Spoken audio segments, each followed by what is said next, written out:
The largest wave of strikes to date will take place in Northern Ireland on January 18th, involving over 150,000 workers.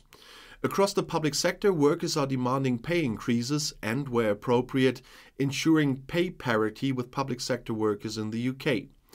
The strikes affect, among other things, the education system, local public transport, and the healthcare system. An economist estimates that the strike will result in losses of more than £10 million.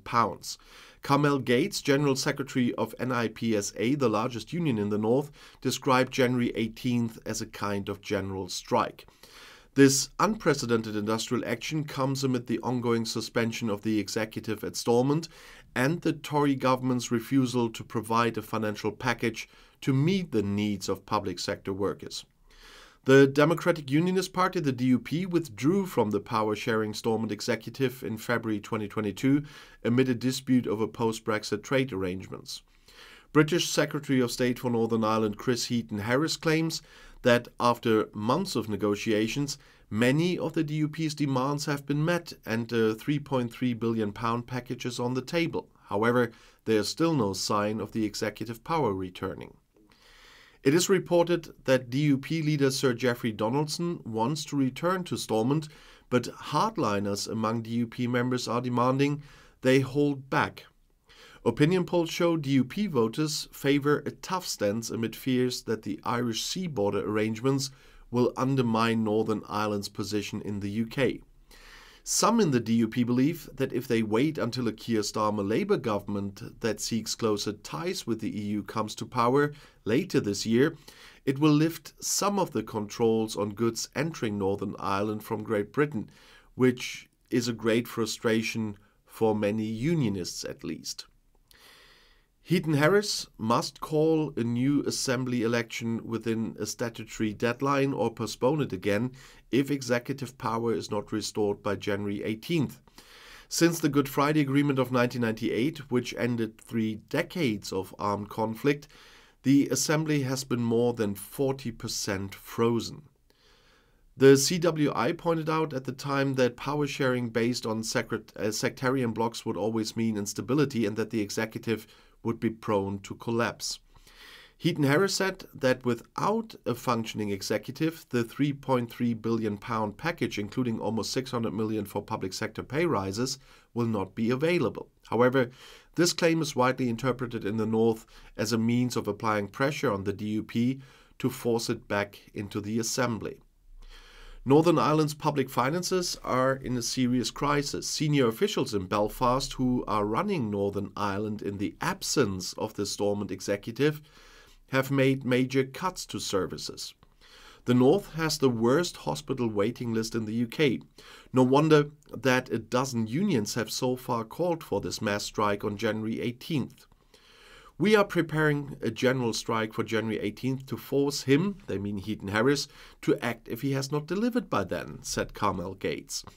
The Tory government has so far ruled out providing funding to public sector workers until Stormont is back up and running, and this is widely seen as a heavy-handed sanction by the Tory government at Westminster against the DUP. Wage workers understandably feel that they are being used as a political pawn and are being made to pay for the ongoing political and financial crisis.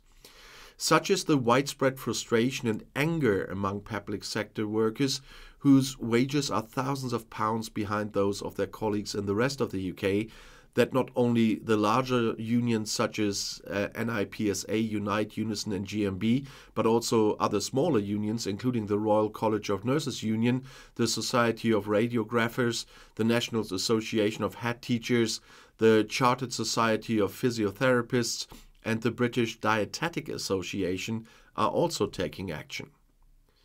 The militant left supporters in some unions and local union councils are playing a key role in preparing the historic strike action. There will be several mass workers' rallies on January 18th, including in Belfast, Derry, Omagh, Enniskillen, Cookstown and Magrafeld, I think it is. This is an important opportunity to develop workers' campaigns for fair wages as they see it, and it must not end on January 18th in their view, but this massive demonstration of workers' power, which will largely paralyze the North, is supposed to be a launching pad for further industrial action and other actions to force the Tories to pay. For the militant left, January 18th also shows the potential political power of the united working class. And based on this mass action, a discussion and debate should be initiated within the workers' movement about the need for independent political representation and opposition to the confession sectarian political parties and the Tory party of what they call big business.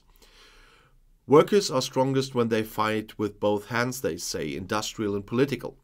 January 18th will show that the working class is the strongest force in society from their point of view, and from this what they call a historic day of action, important initiatives can emerge to build a political alternative for the working class, a step towards building a broad mass working class party with a bold socialist program that can transcend the sectarian divide.